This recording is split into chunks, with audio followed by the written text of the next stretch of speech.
Lo tuh termasuk penyanyi yang punya idealisme cukup tinggi gak sih? Oh jelas, Susah nggak? Aku Aries. Kita kerjaannya tuh setiap hari pasti ada aja untuk kayak harus menghibur orang. Jadi kita tuh kadang nggak ada waktu untuk menghibur diri sendiri. Aku harus bisa menjaga mental aku. Pada saat itu aku jujur aku lagi jauh banget dari Tuhan. Dan itu rasanya langsung nangis, langsung jadi tiba-tiba real, everything is real, tapi somehow very guided gitu. That's awesome. My last question. So do you feel happier right now compared to in the past?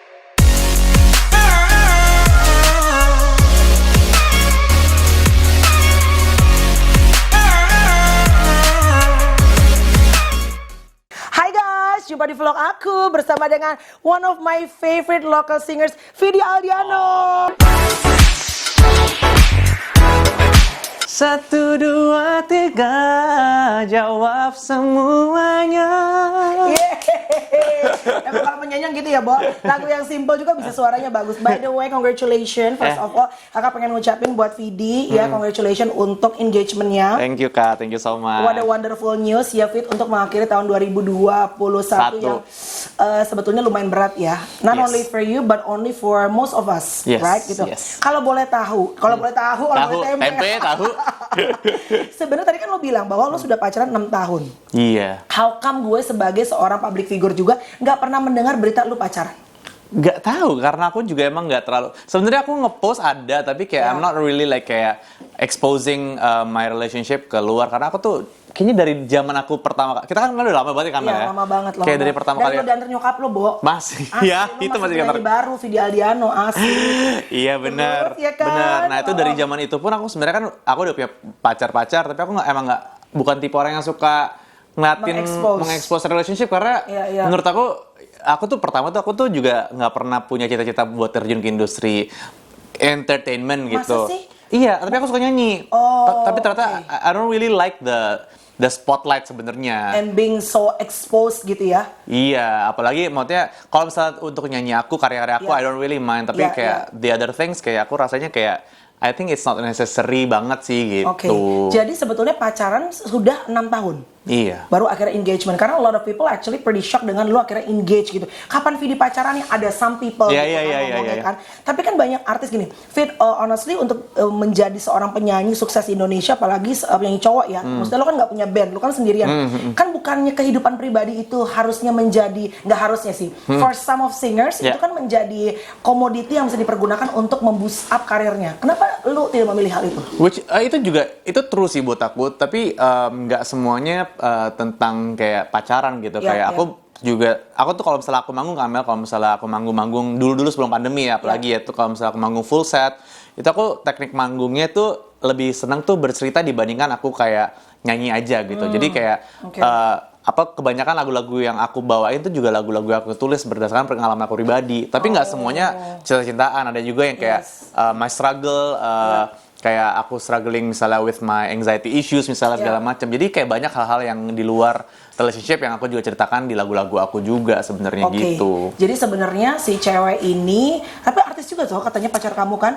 Iya, dia main film ya kan. Tapi dan dua-duanya sebenarnya kalian public figure tapi memilih untuk ya udah just keep it for two of us gitu ya. Karena kita pinginnya lebih kayak dikenal sama karya-karya kita dibandingkan kayak hubungan kita gitu. Because I feel like kita berdua tuh rasanya cukup punya ego dan kebanggaan tersendiri sama karya-karya kita dan kita tidak mau, kita kan tahu ya industri entertainment di Indonesia kan sangat amat kayak suka gitu sama kayak ini pacaran sama ini segala macam. Bahkan di vlog pun itu AdSense-nya bisa tinggi kalau misalnya well, come on ya. Di setup memang ada ceritanya dan it works gitu. Dan nggak apa-apa banget. Even di Amerika pun juga begitu kan, Bo. Betul. Tapi kayaknya aku sama Sheila memilih untuk kayak kayaknya kita lebih senang kalau misalnya lebih bangga buat masing-masing ya kalau misalnya orang tuh lebih tahu kita aku sebagai singer, dia sebagai kayak actress, dan dia juga ada beberapa lagu juga. Jadi kayak kita tuh pilih orang lebih tahu kita sama itunya dibandingkan gembar-gembor hubungan kitanya. Menurut lo tuh termasuk penyanyi yang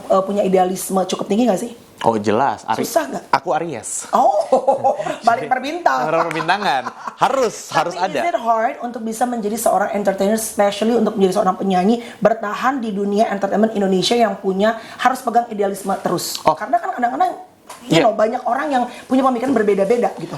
Dulu sih mungkin kayak dulu waktu awal-awal aku masuk industri, which is tahun 2009, 2008, 2009 itu susah karena very market driven industrinya, kayak lagi tren apa, boy band lagi tren, lagi apa, Melayu ngikut semuanya.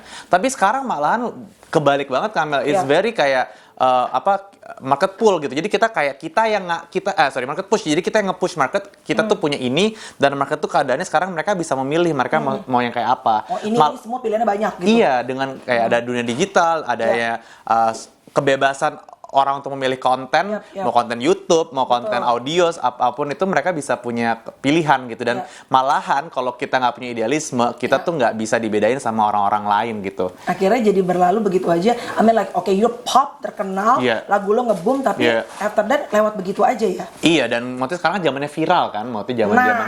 Maksudnya kayak buat aku musisi juga ya, aku tuh kayak nggak terlalu menjadi goal untuk kalau punya lagu harus viral gitu. Oh ya? Iya. Karena I'm sure. Once you go viral kan, like all the products kan wants to go and build you gitu kan? For business wise iya, tapi as an artist bukan itu goalnya gitu buat aku ya. Mungkin karena aku musisi lama ya. Karena lo musisi lama ya, Bo. Iya, kalau sekarang kan kayak is very apa ya? Kayak goal tuh musisi-musisi baru tuh mungkin kayak pinginnya harus punya yang kayak harus bisa dijogetin TikTok gitu misalnya. Lo nggak harus juga. Enggak, karena mungkin kalau aku tuh bukan aku nggak mau kayak gitu, bikin musik nggak mau kayak gitu. Pengen bikin musik yang bener-bener masih idealisme aku, dan kayaknya orang-orang yang pingin dengerin aku ya udah punya ekspektasi video tuh lagunya akan seperti apa gitu. Oke, wow, berarti cukup berat juga ya untuk bisa punya lu kan berkecimpung dalam dunia entertainment ini udah lumayan lama dong gitu kan. Udah lama. Dan tetap untuk bisa dengan sekarang tiba-tiba Instagram, Reels, TikTok, whatever ini apalah viral untuk tetap bisa gue maunya ini, ternyata emang it's not that easy, right gitu. No. Tadi lu sempat menyebutkan kata with my anxiety and stuff. Seorang Vidi Aldiano punya anxiety. Wow, karena orang kalau ngelihat lo di luar, what could be things in your mind? Karena you got pretty much everything. You got the fame, you got beautiful partner, you got career, you got your parents yang support kamu. Maksudnya orang kalau di luar pasti mikirnya apa yang mau dibikin anxiety sama seorang Vidi Aldiano, right? Gitu. Well, a lot of stuff sih. Maksudnya aku yakin di dunia ini kayak everyone has their own insecurities. Exactly. Ada pasti isu dan problem orang tuh berbeda-beda. Ada yang skalanya besar, skalanya kecil, dan skala orang yang kita lihat misalnya di Kamel, aku ngeliatnya kayak kecil, belum tentu di Kamel tuh ngeliatnya itu kecil juga gitu. Jadi those kind of things gitu, dan it's pretty hard to handle those kind of anxiety issues in this kind of industry, because kayak we need to put like a facade gitu, kayak masker gitu loh. Every time we kayak shooting konten kayak gini atau kayak kita kayak kita aku manggung segala macam. Juga ada big Vidi Aldiano. Yes, I need to be Vidi Aldiano yang bisa menghibur orang, because people don't give a shit gitu. People don't give a untuk kayak aku kayak lagi they don't care aku lagi ada masalah apa, they just want to be entertained. Which is fair gitu in my kind of kayak in our industry, pekerjaan kita gitu. Jadi saat pekerjaan kita, apalagi kalau misalnya kita alhamdulillah udah Kamel juga udah bertahun-tahun di industri ini masih terus eksis. Kita kerjaannya tuh setiap hari pasti ada aja untuk kayak harus menghibur orang. Jadi kita tuh kadang nggak ada waktu untuk menghibur diri sendiri, dan kayak untuk kayak take care of ourselves gitu. Ya, karena lo nggak bisa expect untuk bisa menghibur orang dengan gelas yang setengah ataupun kosong, right? You need to be full. Tapi kan not every time that you can feel full, right? Exactly. Setahun yang lalu atau 2 years ago, if I'm not mistaken, you went public and bilang bahwa you got cancer, right? Gitu. Why did you choose to finally? Karena kan sebenarnya banyak orang juga yang emang it's their right untuk bisa keep it for themselves, gitu. Tapi kamu memilih untuk went public dan bilang bahwa I'm dealing with cancer. Oke, kalau misalnya kenapa aku umumkan, karena waktu itu keadaannya aku nyoba tuh masih bulan Desember, di mana Desember itu untuk orang-orang kayak kita, Desember bulan ber itu adalah bulan yang penuh banget sama kerjaan, dan I need to make a public announcement because I need to cancel a lot of schedules. Dimana kayak aku punya tanggung jawab juga ke brand segala macam, ke tanggung jawab ke EO, WO segala macam, apapun kerjaan aku pada saat itu. Dan aku rasa kayaknya memang di luar tanggung jawab aku sebagai penyanyi, aku harus kayak nggak bisa melakukan itu dulu. Aku kayak sebenarnya ngepost itu juga aku minta doa, karena pada saat itu aku sebenarnya ngerasa I'm dealing with with cancer tuh sesuatu yang sangat amat besar, sesuatu yang baru. Aku nggak tahu apakah aku bisa survive atau enggak. So di luar pekerjaan aku butuh doa dan support dari orang-orang yang mungkin sayang sama aku, yang aku nggak pernah ketemu. Sincere prayer, support dan kayaknya mendapatkan a lot of kayak good feedback, good energy ke aku, even though waktu itu aku di Singapura, rumah sakitnya dibacain sebenarnya sama komen-komen sama parents tuh bikin aku dibilang baik doa nih dari orang-orang tuh buat aku kayak mereka bantu aku untuk aku bisa get through this gitu. So it was lifting up your spirit. Of course, karena kalau misalnya punya penyakit seperti itu, ya dokter punya punya teknisnya sendiri untuk bisa mengobati, tapi kalau misalnya dari kitanya mentalnya udah kena gitu kan, maksudnya it's hard gitu. Jadi kayak aku harus bisa menjaga mental aku supaya aku tetap bisa kayak semangat gitu, dan ini banget gara-gara mereka banget kayak aku bisa sekarang. It's leading to my next question. Mungkin ada yang nonton yang juga dealing with the same thing, probably not cancer tapi any other disease yang cukup berat gitu ya buat musim kehidupan mereka gitu.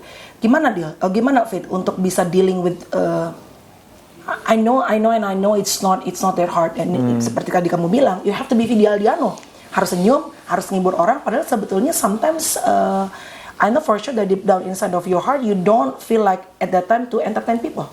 Gimana caranya?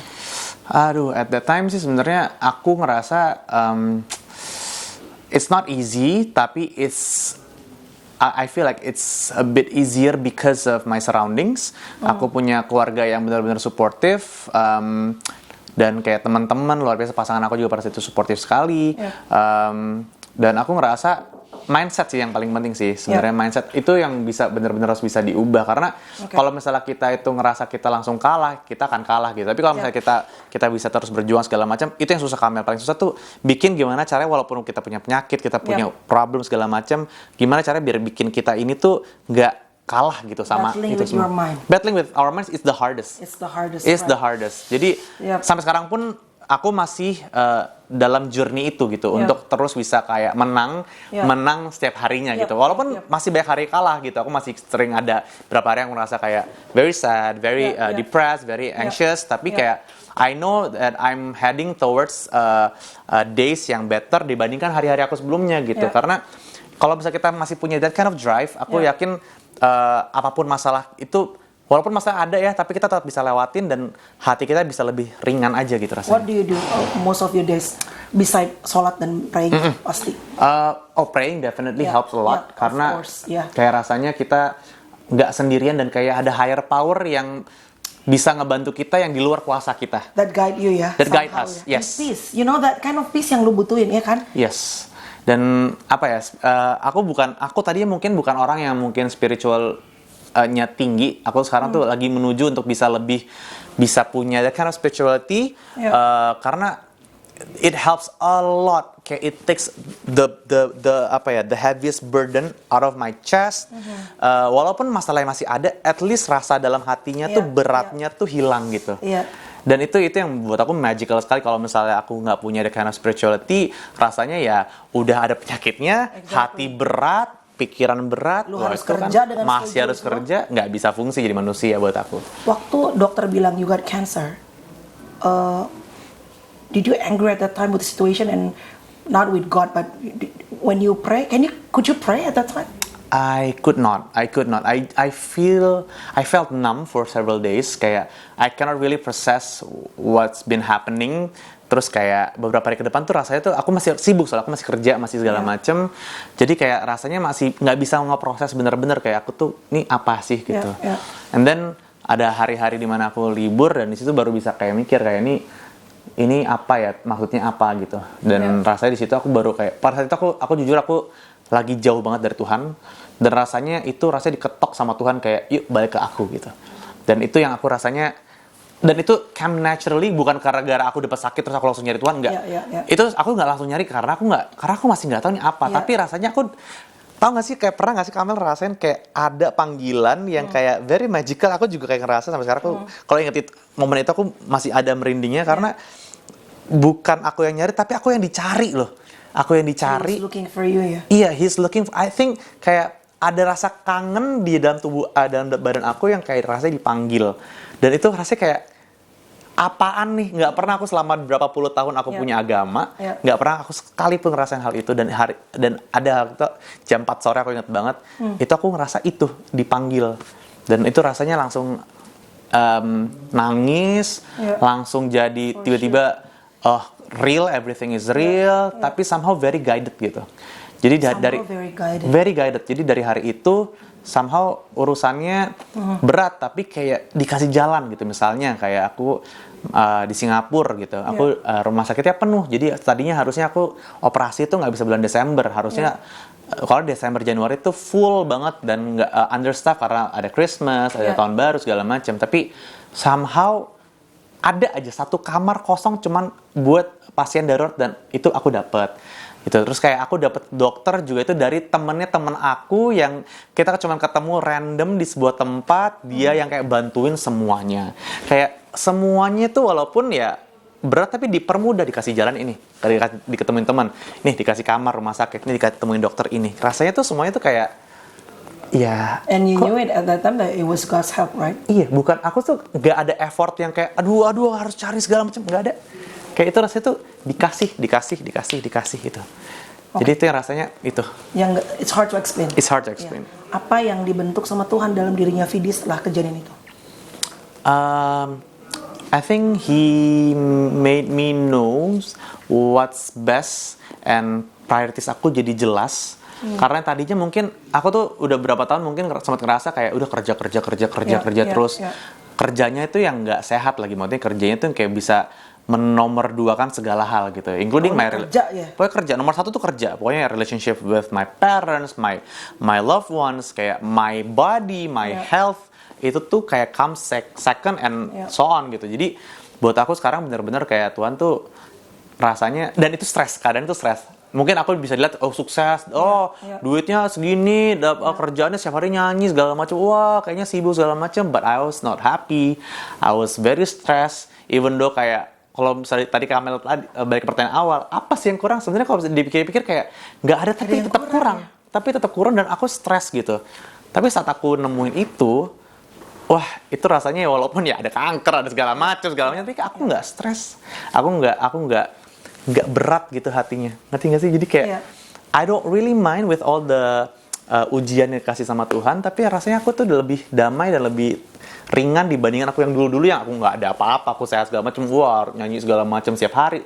Itu sih Kamel, aku ngerasa kayak Tuhan kasih perspektif baru di hidup aku bahwa nggak segalanya harus kerja, uang. Ada a lot of things yang lebih matters di hidup ini yang bisa bikin lo tuh lebih happy dan lebih damai. Selain cuan ya? Selain cuan, banget.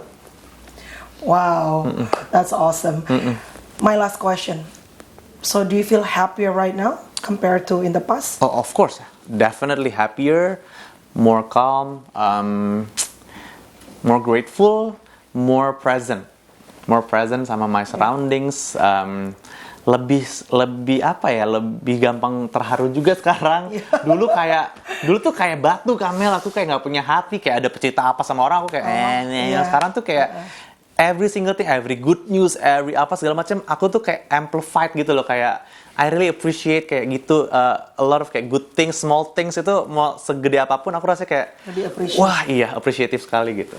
Wow, thank you ya Fit, sehat selalu, panjang umur, hopefully vlog ini bisa memberkati banyak orang, memberikan kekuatan buat banyak orang yang mungkin mereka sedang dealing juga dengan musim kehidupan yang berat. Mungkin it's different thing, probably like I said before, maybe not cancer, tapi from what happened in your life and how do you handle. Aku percaya you've been chosen by God, lo dipilih sama Tuhan, you got the spotlight untuk bisa menguatkan banyak orang juga. Intinya sih aku mindsetnya adalah selalu percaya God is good aja gitu. Jadi apapun yang diberikan sama Tuhan, percaya God is good. Even when you're dealing with cancer. Even when I'm dealing with cancer, because kayak I feel like because of cancer I get a lot of good stuff, a lot of kayak good stuff gitu. Aku kayak yang tadi aku udah bilang gitu. Jadi percaya bahwa Tuhan itu baik. Udah, kalau misalnya lu percaya Tuhan itu baik, apapun ujian lo, gue yakin akan lebih ringan dan lebih mudah dilewatin. Lebih mudah untuk dilewatin. Thank you Fit, lancar sampai pernikahan nanti. Thank you lah Kamel. Sehat-sehat dan juga panjang umur ya kita. Amin. Thank you so much. Thank you guys for watching. Hati-hati jawab semuanya, pengalaman mereka, pelajaran buat kita. Bye guys.